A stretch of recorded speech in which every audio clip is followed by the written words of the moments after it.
मुंशी प्रेमचंद द्वारा रचित उपन्यास निर्मला भाग 6। 3 दिन गुजर गए और मुंशी जी घर न आए। रुक्मिणी दोनों वक्त जाती और मनसाराम को देख आती थी। दोनों लड़के भी जाते थे, पर निर्मला कैसे जाती? उसके पैरों में तो बेड़ियां पड़ी हुई थी। वह मनसाराम की बीमारी का हाल चाल जानने के लिए व्यग्र रहती थी।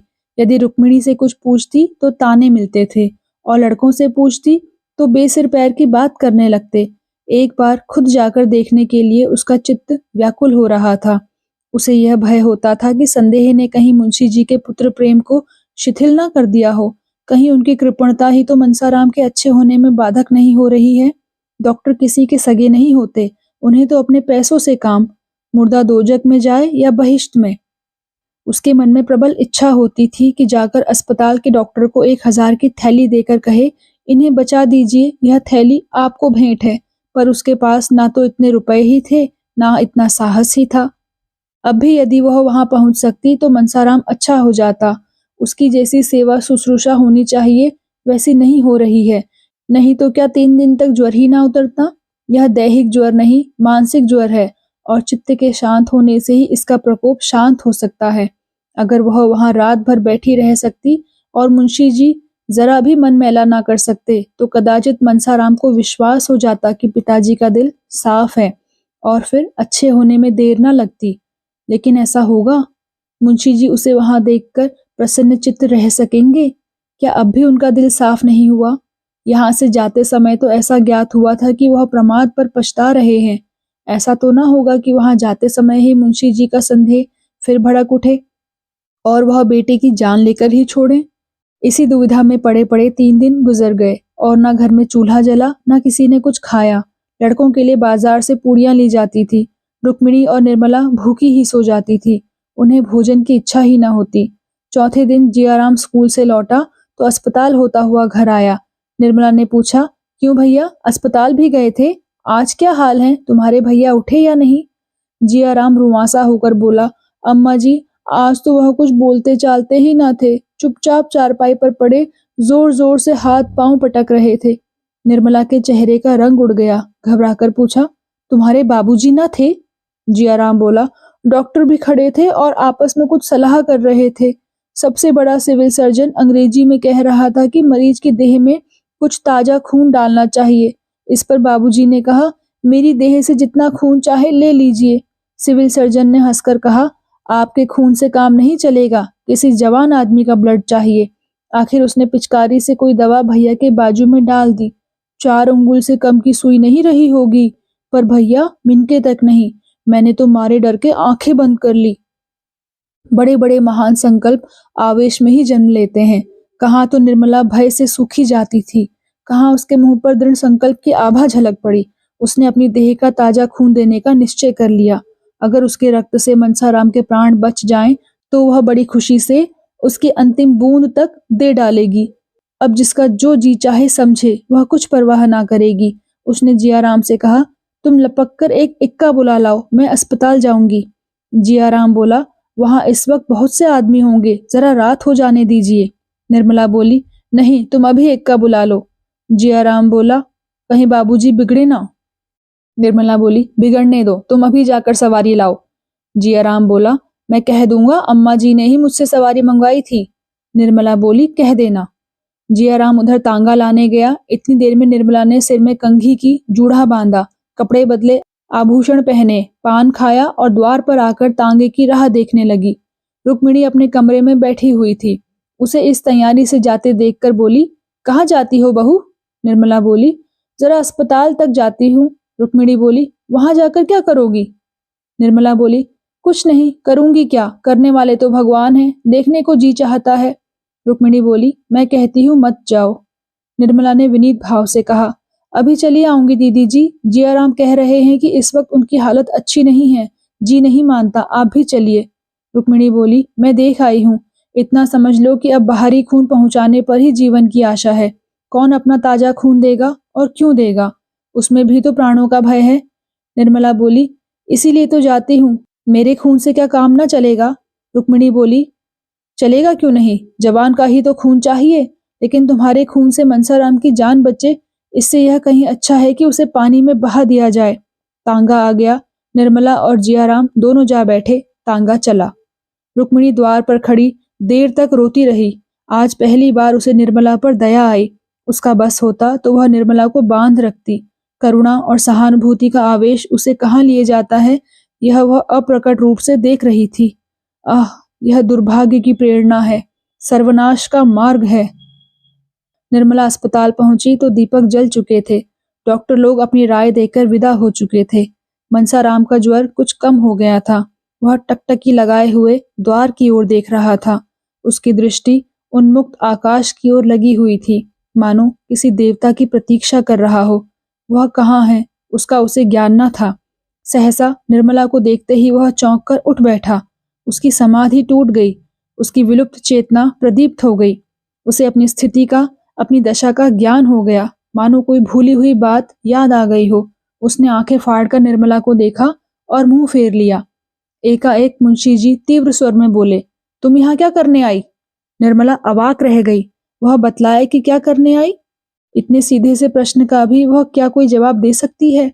वह क्या करने आई थी? इतना जटिल प्रश्न किसके सामने आया होगा?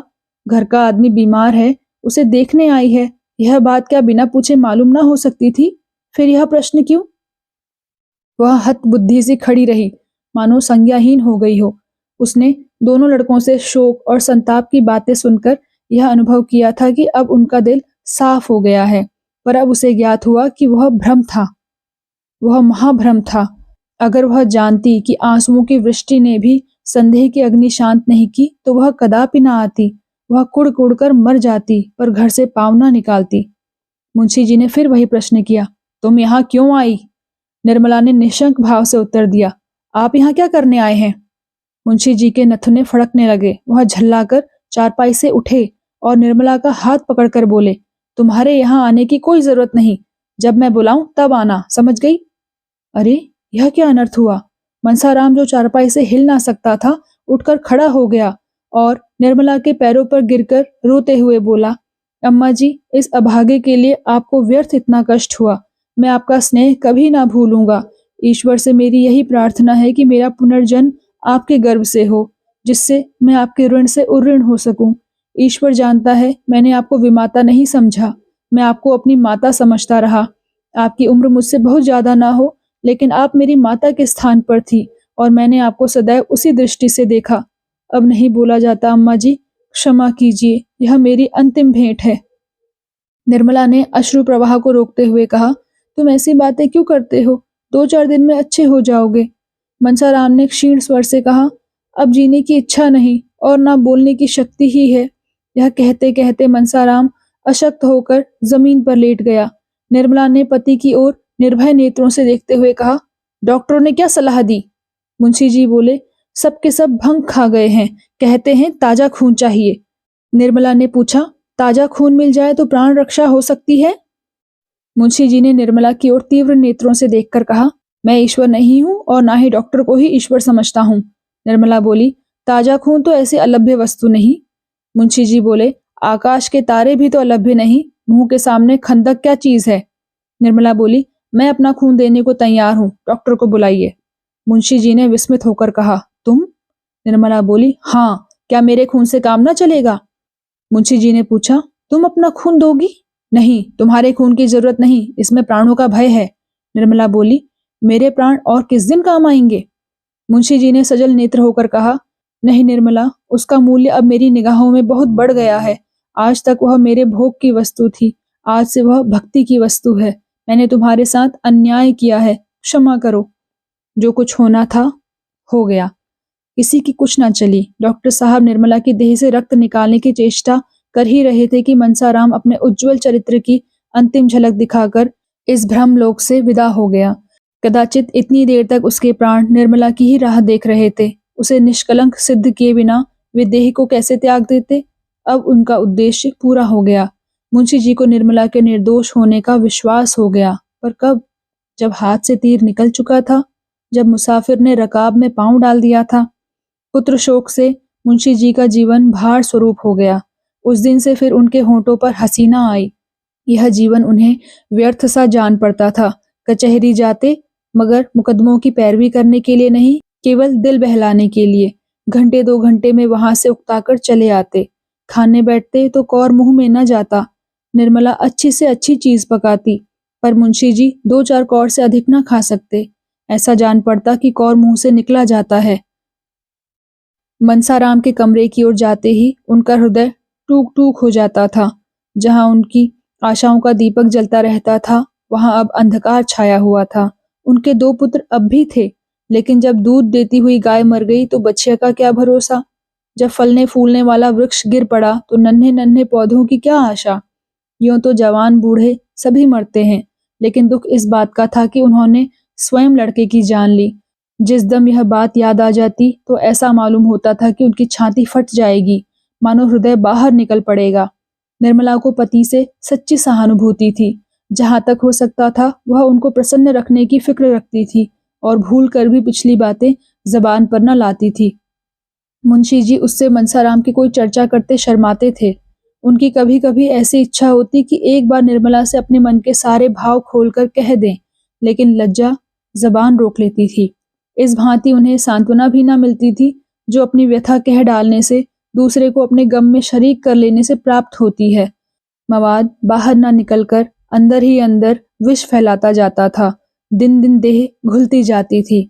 इधर कुछ दिनों से मुंशी जी और उन डॉक्टर साहब में, जिन्होंने मनसाराम की दवा की थी, याराना हो गया था। बेचारे कभी कभी आकर मुंशी जी को समझाया करते थे, कभी कभी अपने साथ हवा खिलाने के लिए खींच ले जाते। उनकी स्त्री भी 2-4 बार निर्मला से मिलने आई थी। निर्मला भी कई बार उनके घर गई थी, मगर वहां से जब लौटती तो कई दिन तक उदास रहती। उस दंपति का सुखमय जीवन देखकर उसे अपनी दशा पर दुख हुए बिना न रहता था। डॉक्टर साहब को 200 रुपए मिलते थे, पर इतने में ही दोनों आनंद से जीवन व्यतीत करते थे। घर में केवल एक मेहरी थी। गृहस्थी का बहुत सा काम स्त्री को अपने हाथों करना पड़ता था। गहने भी उसकी देह पर बहुत कम थे, पर उन दोनों में वह प्रेम था जो धन की तृण बराबर परवाह नहीं करता। पुरुष को देखकर स्त्री का चेहरा खिल उठता था, स्त्री को देखकर पुरुष निहाल हो जाता था। निर्मला के घर में धन इससे कहीं अधिक था। आभूषणों से उसकी देह फट पड़ती थी। घर का कोई काम उसे अपने हाथों से न करना पड़ता था। पर निर्मला संपन्न होने पर अधिक दुखी थी और सुधा विपन्न होने पर भी सुखी। सुधा के पास कोई ऐसी वस्तु न थी जो निर्मला के पास न थी, जिसके सामने उसे अपना वैभव तुच्छ जान पड़ता था। यहाँ तक कि वह सुधा के घर गहने पहनकर जाते शर्माती थी। एक दिन निर्मला डॉक्टर साहब के घर आई तो उसे बहुत उदास देखकर सुधा ने पूछा, बहन आज बहुत उदास हो, वकील साहब की तबीयत तो अच्छी है ना? निर्मला बोली, क्या कहूँ सुधा, उनकी दशा दिन दिन खराब होती जाती है। कुछ कहते नहीं बनता, न जाने ईश्वर को क्या मंजूर है। सुधा बोली, हमारे बाबूजी तो कहते हैं कि उन्हें कहीं जलवायु बदलने के लिए जाना जरूरी है, नहीं तो कोई भयंकर रोग खड़ा हो जाएगा। कई बार वकील साहब से कह चुके हैं, पर वह यही कह दिया करते हैं कि मैं तो बहुत अच्छी तरह हूँ, मुझे कोई शिकायत नहीं। आज तुम कहना। निर्मला बोली, जब डॉक्टर साहब की नहीं सुनते तो मेरी क्या सुनेंगे? यह कहते कहते निर्मला की आंखें डबडबा गई और जो शंका इधर महीनों से उसके मन को विकल करती थी, मुंह से निकल पड़ी। अब तक उसने शंका को छिपाया था, पर अब न छिपा सकी। बोली, बहन मुझे तो लक्षण कुछ अच्छे नहीं मालूम होते, देखिए भगवान क्या करते हैं। सुधा बोली, तुम उनसे आज खूब जोर देकर कहना कि कहीं जलवायु बदलना चाहिए। 2-4 महीने बाहर रहने से बहुत सी बातें भूल जाएंगे। मैं समझती हूँ शायद मकान बदलने से भी उनका शोक कुछ कम हो जाएगा। लेकिन तुम कहीं बाहर जा भी तो ना सकोगी। यह कौन सा महीना है? निर्मला बोली, 8वां महीना बीत रहा है। यह चिंता तो मुझे और भी मारे डालती है। मैंने तो इसके लिए ईश्वर से कभी प्रार्थना न की थी। यह बला मेरे सिर न जाने क्यों मर दी। मैं बड़ी अभागिन हूँ। बहन, विवाह के 1 महीने पहले पिताजी का देहांत हो गया। उनके मरते ही मेरे सिर पर शनिचर सवार हुए। जहाँ पहले विवाह की बातचीत पक्की हुई थी, उन लोगों ने आंखें फेर ली। बेचारी अम्मा को हार कर मेरा विवाह यहाँ करना पड़ा। अब छोटी बहन का विवाह होने वाला है, देखें उसकी नाव किस घाट जाती है। सुधा बोली, जहाँ पहले विवाह की बातचीत हुई थी, उन लोगों ने इनकार क्यों कर दिया? निर्मला बोली, यह तो वे ही जाने, पिताजी ना रहे तो सोने की गठरी कौन देता। सुधा बोली, यह तो नीचता है, कहाँ के रहने वाले थे? निर्मला बोली, लखनऊ के, नाम तो याद नहीं, आबकार के कोई बड़े अफसर थे। सुधा ने गंभीर भाव से पूछा, और उनका लड़का क्या करता था? निर्मला बोली, कुछ नहीं, कहीं पढ़ता था, पर था बड़ा होनहार। सुधा ने सिर नीचा करके कहा, उसने अपने पिता से कुछ ना कहा था? वह तो जवान था, अपने बाप को दबा ना सकता था। निर्मला बोली, अब मैं क्या जानूं बहन, सोने की गठरी किसे प्यारी नहीं होती। जो पंडित मेरे यहाँ से संदेश लेकर गया था, उसने तो कहा था कि लड़का ही इनकार कर रहा है। लड़के की माँ अलबत्ता देवी थी। उसने पुत्र और पति दोनों को ही समझाया, पर उसकी कुछ न चली। सुधा बोली, मैं जो उस लड़के को पाती तो खूब आड़े हाथों लेती। निर्मला बोली, मेरे भाग्य में जो लिखा था वह हो चुका। बेचारी कृष्णा पर न जाने क्या बीतेगी। संध्या समय निर्मला के जाने के बाद डॉक्टर साहब बाहर से आए तो सुधा ने कहा, क्यों जी, तुम उस आदमी को क्या कहोगे जो एक जगह विवाह ठीक कर लेने के बाद फिर लोभवश किसी दूसरी जगह संबंध कर ले? डॉक्टर सिन्हा ने स्त्री की ओर कुतूहल से देखा, कहा, ऐसा नहीं करना चाहिए, और क्या? सुधा बोली, यह क्यों नहीं कहते कि यह घोर नीचता है, परले सिरे का कमीनापन है? सिन्हा बोले, हाँ, यह कहने में मुझको इनकार नहीं। सुधा बोली, किसका अपराध बड़ा है, वर का या वर के पिता का? सिन्हा की समझ में अभी तक नहीं आया कि सुधा के इन प्रश्नों का आशय क्या है। विस्मय से बोले, जैसी स्थिति हो, अगर वह पिता के अधीन हो तो पिता का ही अपराध समझो। सुधा बोली, अधीन होने पर भी क्या जवान आदमी का अपना कोई कर्तव्य नहीं है? अगर उसे अपने लिए नए कोट की जरूरत हो तो वह पिता के विरोध करने पर भी उसे रोध होकर मनवा लेता है। क्या ऐसे महत्व के विषय में वह अपनी आवाज पिता के कानों तक नहीं पहुंचा सकता? यह कहो कि वर और उसका पिता दोनों अपराधी हैं, परंतु वह अधिक। बूढ़ा आदमी सोचता है, मुझे सारा खर्च संभालना पड़ेगा, कन्या पक्ष से जितना ऐंठ सकूं उतना ही अच्छा। मगर यह वर का धर्म है कि यदि वह स्वार्थ के हाथों बिल्कुल बिक नहीं गया है तो अपने आत्मबल का परिचय दे। अगर वह ऐसा नहीं करता तो कहूंगी कि वह लोभी है और कायर भी। दुर्भाग्यवश ऐसा ही एक प्राणी मेरा पति भी है, और मेरी समझ में नहीं आता किन शब्दों में उनका तिरस्कार करूं। सिन्हा ने हिचकिचाते हुए कहा, वह वो दूसरी बात थी। लेन देन का कारण नहीं था, बिल्कुल दूसरी बात थी। कन्या के पिता का देहांत हो गया था। ऐसी दशा में हम लोग क्या करते? यह भी सुनने में आया कि कन्या में कोई ऐब है। वह बिल्कुल दूसरी बात थी। मगर तुमसे यह कथा किसने कही? सुधा बोली, कह दो वह कानी थी या कुबड़ी थी, या नाइन के पेट की थी, या भ्रष्टा थी। इतनी कसर क्यों छोड़ दी? भला सुनूं तो उस कन्या में क्या ऐब था? सिन्हा बोला, मैंने देखा तो था नहीं, सुनने में आया था कि उसमें कोई ऐब था। सुधा बोली, सबसे बड़ा ऐब यही था कि उसके पिता का स्वर्गवास हो गया था और वह कोई लंबी चौड़ी रकम ना दे सकती थी। इतना स्वीकार करते क्यों झेपते हो?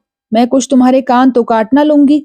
अगर दो चार फिक्रे कसूं तो इस कान से सुनकर उस कान से उड़ा देना। ज्यादा ची चपड़ करूं तो छड़ी से काम ले सकते हो। औरत लात डंडे से ही तो ठीक रहती है। अगर उस कन्या में कोई ऐब था तो मैं कहूंगी लक्ष्मी भी बेऐब नहीं। तुम्हारी तकदीर खोटी थी बस, और क्या। तुम्हें तो मेरे पाले पड़ना था। सिन्हा बोला, तुमसे किसने कहा था कि वह ऐसी थी और वैसी थी? जैसे तुमने किसी से सुनकर मान लिया वैसे ही हम लोगों ने भी सुनकर मान लिया। सुधा बोली, मैंने सुनकर नहीं मान लिया, अपनी आंखों से देखा। ज्यादा बखान क्या करूं, मैंने ऐसी सुंदर स्त्री कभी नहीं देखी थी। सिन्हा ने व्यग्र होकर पूछा, क्या वह यहीं कहीं है? सच बताओ, उसे कहाँ देखा? क्या तुम्हारे घर आई थी? सुधा बोली, हाँ, मेरे घर आई थी, और एक बार नहीं कई बार आ चुकी है। मैं भी उसके यहाँ कई बार जा चुकी हूँ। वकील साहब की बीवी वही कन्या है जिसे आपने ऐबों के कारण त्याग दिया। सिन्हा बोला, सच? सुधा बोली, बिल्कुल सच। आज उसे अगर मालूम हो जाए कि आप वही महापुरुष हैं तो शायद फिर इस घर में कदम ना रखे। ऐसी सुशीला, घर के कामों में निपुण और ऐसी परम सुंदरी स्त्री इस शहर में दो ही चार होंगी। तुम मेरा बखान करते हो, मैं उसकी लौंडी बनने की योग्य भी नहीं हूँ। घर में ईश्वर का दिया हुआ सब कुछ है, मगर जब प्राणी ही मेल का नहीं तो और सब रहकर क्या करेगा? धन्य है उसके धैर्य को कि उस बूढ़े खूसट वकील के साथ जीवन के दिन काट रही है। मैंने तो कब का जहर खा लिया होता। मगर मन की व्यथा कहने से ही थोड़ी प्रकट होती है। हंसती है, बोलती है, गहने कपड़े पहनती है, पर रोआ रोआ रोया करता है। सिन्हा बोला, वकील साहब की खूब शिकायत करती होगी। सुधा बोली, शिकायत क्यों करेगी? क्या वह उसके पति नहीं है? संसार में अब उसके लिए जो कुछ है वकील साहब हैं। वह बुढ़े हों या रोगी, पर हैं तो उसके स्वामी ही। कुलवती स्त्रियां पति की निंदा नहीं करती, यह कुलटाओं का काम है। वह उनकी दशा देखकर कुढ़ती है, पर मुंह से कुछ नहीं कहती। सिन्हा बोला, इन वकील साहब को क्या सूझी थी जो इस उम्र में ब्याह करने चले? सुधा बोली, ऐसे आदमी ना हो तो गरीब कुंवारियों की नाव कौन पार लगाएगा? तुम और तुम्हारे साथी बिना भारी गठरी लिए बात नहीं करते, तो फिर ये बेचारी किसके घर जाए? तुमने बड़ा अन्याय किया है और तुम्हें इसका प्रायश्चित करना पड़ेगा। ईश्वर इसका सुहाग अमर करे। इन वकील साहब को कहीं कुछ हो गया तो बेचारी का जीवन नष्ट हो जाएगा। आज तो वह बहुत रोती थी। तुम लोग सचमुच बड़े निर्दयी हो। मैं तो अपने सोहन का विवाह किसी गरीब लड़की से करूंगी। डॉक्टर साहब ने पिछला वाक्य नहीं सुना। वह घोर चिंता में पड़ गए। उनके मन में प्रश्न उठ उठकर उन्हें विकल करने लगा। कहीं वकील साहब को कुछ हो गया तो? आज अपने स्वार्थ का भयंकर स्वरूप दिखाई दिया। वास्तव में यह उन्हीं का अपराध था। अगर उन्होंने पिता से जोर देकर कहा होता कि और कहीं विवाह ना करूंगा, तो क्या वह उसकी इच्छा के विरुद्ध उसका विवाह कर देते? सहसा सुधा ने कहा, कहो तो निर्मला से तुम्हारी मुलाकात करा दूं? वह भी जरा तुम्हारी सूरत देख ले। वह कुछ बोलेगी तो नहीं, पर कदाचित एक दृष्टि से वह तुम्हारा उतना तिरस्कार कर देगी जिसे तुम कभी ना भूल सकोगे। बोलो, कल मिला दूं? तुम्हारा बहुत संक्षिप्त परिचय भी दे दूंगी। सिन्हा ने कहा, नहीं सुधा, तुम्हारे हाथ जोड़ता हूँ, कहीं ऐसा गजब ना करना, नहीं तो सच कहता हूँ घर छोड़कर भाग जाऊंगा। सुधा बोली, जो कांटा बोया है उसका फल खाते क्यों इतना डरते हो? जिसकी गर्दन पर कटार चलाई है, जरा उसे तड़पते भी तो देखो। मेरे पिताजी ने 5,000 दिए ना, अभी छोटे भाई के विवाह में 5-6 हजार और मिल जाएंगे। फिर तो तुम्हारे बराबर धनी संसार में कोई दूसरा ना होगा। 11,000 बहुत होते हैं। बाप रे बाप, 11,000! उठा उठा कर रखने लगे तो महीनों लग जाएं। अगर लड़के उड़ाने भी लगे तो 3 पीढ़ियों तक चले। कहीं से बात हो रही है या नहीं? इस परिहास से डॉक्टर साहब इतना झेंपे कि सिर तक ना उठा सके। उनका सारा वाक चातुर्य गायब हो गया। नन्हा सा मुंह निकल आया, मानो मार पड़ गई हो। इसी वक्त किसी ने डॉक्टर साहब को बाहर से पुकारा। बेचारे जान लेकर भागे। स्त्री कितनी परिहास कुशल होती है, इसका आज परिचय मिल गया। रात को डॉक्टर साहब शयन करते हुए सुधा से बोले, निर्मला की तो कोई बहन है ना? सुधा बोली, हाँ, आज उसी की तो चर्चा करती थी। उसी की चिंता अभी से सवार हो रही है। अपने ऊपर तो जो कुछ बीतना था बीत चुका। बहन की फिक्र भी पड़ी हुई थी। माँ के पास तो अब और भी कुछ ना रहा। मजबूरन किसी ऐसे ही बूढ़े बाबा के गले वह भी मर दी जाएगी। सिन्हा बोला, निर्मला अब तो अपनी माँ की मदद कर सकती है। सुधा ने तीक्ष्ण स्वर में कहा, तुम भी कभी कभी बिल्कुल बेसिर पैर की बातें करने लगते हो। निर्मला बहुत करेगी तो 200-400 रुपए दे देगी, और क्या कर सकती है? वकील साहब का यह हाल हो रहा है। उसे अभी पहाड़ से उम्र काटनी है। फिर कौन जाने उनके घर का क्या हाल है। इधर 6 महीने से बेचारे घर बैठे हैं। रुपए आसमान से थोड़े ही बरसते हैं। 10-20 हजार होंगे भी तो बैंक में होंगे। कुछ निर्मला के पास भी तो रखे ना होंगे। हमारा 200 रुपए महीने का खर्च है, तो क्या उनका 400 रुपए महीने का भी ना होगा? सुधा को तो नींद आ गई, पर डॉक्टर साहब बहुत देर तक करवट बदलते रहे। फिर कुछ सोचकर उठे और मेज पर बैठकर एक पत्र लिखने लगे। 3 बातें एक साथ हुई। निर्मला की कन्या ने जन्म लिया, कृष्णा का विवाह निश्चित हुआ और मुंशी तोताराम का मकान नीलाम हो गया। कन्या का जन्म तो साधारण बात थी, यद्यपि निर्मला की दृष्टि में यह उसके जीवन की सबसे महान घटना थी, लेकिन शेष घटनाएं असाधारण थी। कृष्णा का विवाह ऐसे संपन्न घराने में कैसे ठीक हुआ?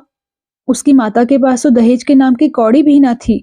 और इधर बुढ़े सिन्हा साहब जो पेंशन लेकर घर आ गए थे, बिरादरी में लोभी मशहूर थे, वह अपने पुत्र का विवाह ऐसे दरिद्र घराने में करने पर कैसे राजी हुए? किसी को सहसा विश्वास न आता था। इससे भी बड़े आश्चर्य की बात मुंशी जी के मकान का नीलाम होना था। लोग मुंशी जी को लखपति नहीं तो बड़े आदमी अवश्य समझते थे। उनका मकान कैसे नीलाम हुआ? बात यह थी कि मुंशी जी ने एक महाजन से कुछ रुपए कर्ज लेकर एक गांव रेहन रखा था। उन्हें आशा थी कि साल आध साल में यह रुपए पटा देंगे, फिर 10-5 साल में उस गांव पर कब्जा कर लेंगे। वह जमींदार असल और सूद के कुल रुपए अदा करने में असमर्थ हो जाएगा।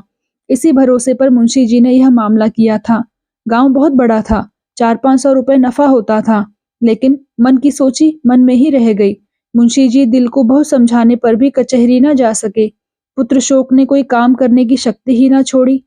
कौन ऐसा हृदय शून्य पिता है जो पुत्र की गर्दन पर तलवार चलाकर चित्त को शांत कर ले? महाजन के पास जब साल भर तक सूद ना पहुंचा और ना उसके बार बार बुलाने पर मुंशी जी उसके पास गए, यहाँ तक कि पिछली बार उन्होंने साफ साफ कह दिया कि हम किसी के गुलाम नहीं हैं, साहू जी जो चाहे करें। तब साहू जी को गुस्सा आ गया। उसने नालिश कर दी। मुंशी जी पैरवी करने भी ना गए। एकाएक डिग्री हो गई। यहाँ घर में रुपए कहाँ रखे थे? इतने ही दिनों में मुंशी जी की साख भी उठ गई थी। वह रुपए का कोई प्रबंध ना कर सके। आखिर मकान नीलाम पर चढ़ गया।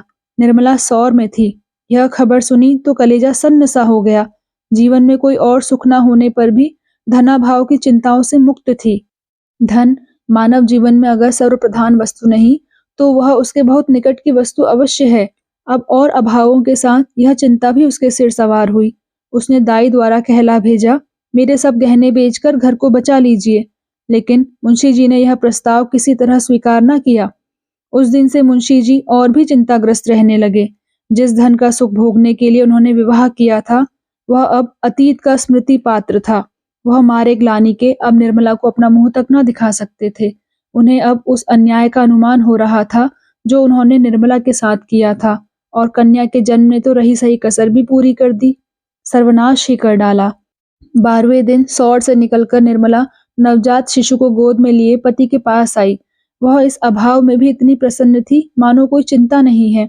बालिका को हृदय से लगाकर वह अपनी सारी चिंताएं भूल गई थी। शिशु के विकसित और हर्ष प्रदीप्त नेत्रों को देखकर उसका हृदय प्रफुल्लित हो रहा था। मातृत्व के इस उद्गार में उसके सारे क्लेश विलीन हो गए थे। वह शिशु को पति की गोद में देखकर निहाल हो जाना चाहती थी, लेकिन मुंशी जी कन्या को देखकर सहम उठे। गोद में लेने के लिए उनका हृदय हुलसा नहीं, पर उन्होंने एक बार उसे करुण नेत्रों से देखा और फिर सिर झुका लिया। शिशु की सूरत मनसाराम से बिल्कुल मिलती थी। निर्मला ने उनके मन का भाव कुछ और ही समझा। उसने शतगुण स्नेह से लड़की को हृदय से लगा लिया, मानो उनसे कह रही है, अगर तुम इसके बोझ से दबे जाते हो तो आज से मैं इस पर तुम्हारी छाया भी न पड़ने दूंगी। जिस रत्न को मैंने इतनी तपस्या के बाद पाया है उसका निरादर करते हुए तुम्हारा हृदय फट नहीं जाता? वह उसी क्षण शिशु को चिपकाए हुए अपने कमरे में चली आई और देर तक रोती रही। उसने पति की इस उदासीनता को समझने की जरा भी चेष्टा न की, नहीं तो शायद वह उन्हें इतना कठोर न समझती। उसके सिर उत्तरदायित्व का इतना बड़ा भार कहाँ था जो उसके पति पर आ पड़ा था? वह सोचने की चेष्टा करती तो क्या इतना भी उसकी समझ में न आता? मुंशी जी को एक ही क्षण में अपनी भूल मालूम हो गई। माता का हृदय प्रेम में इतना अनुरक्त रहता है कि भविष्य की चिंता और बाधाएं उसे जरा भी भयभीत नहीं करती। उसे अपने अंतःकरण में एक अलौकिक शक्ति का अनुभव होता है जो बाधाओं को उसके सामने परास्त कर देती है। मुंशी जी दौड़ते हुए घर में आए और शिशु को गोद में लेकर बोले, मुझे याद आती है, मनसा भी ऐसा ही था, बिल्कुल ऐसा ही। निर्मला बोली, दीदी जी भी तो यही कहती हैं। मुंशी जी बोले, बिल्कुल वही, बड़ी बड़ी आंखें और लाल लाल होंठ हैं। ईश्वर ने मुझे मनसाराम इस रूप में दे दिया। वही माथा है, वही मुंह, वही हाथ पांव।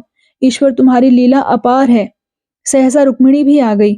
मुंशी जी को देखते ही बोली, देखो बाबू, मनसाराम है कि नहीं? वही आया है। कोई लाख कहे मैं ना मानूंगी, साफ मनसाराम है। साल भर के लगभग भी तो हो गया। मुंशी जी बोले, बहन, एक एक अंग अंग तो मिलता है। बस भगवान ने मुझे मेरा मनसाराम दे दिया। फिर बच्चे से बोले, क्यों री, तू मनसाराम ही है? छोड़कर जाने का नाम न लेना, नहीं खींच लाऊंगा। कैसे निष्ठुर होकर भागे थे, आखिर पकड़ लाया कि नहीं? बस कह दिया, अब मुझे छोड़कर जाने का नाम न लेना। देखो बहन, कैसे टुकुर टुकुर ताक रही है। उसी क्षण मुंशी जी ने फिर से अभिलाषाओं का भवन बनाना शुरू कर दिया। मोह ने उन्हें फिर संसार की ओर खींचा। मानव जीवन, तू इतना क्षण भंगुर है, पर तेरी कल्पनाएं कितनी दीर्घायु। वही तोताराम जो संसार से विरक्त हो रहे थे, जो रात दिन मृत्यु का आवाहन करते थे, तिनके का सहारा पाकर तट पर पहुंचने के लिए पूरी शक्ति से हाथ पांव मार रहे थे, मगर तिनके का सहारा पाकर कोई तट पर पहुंचा है?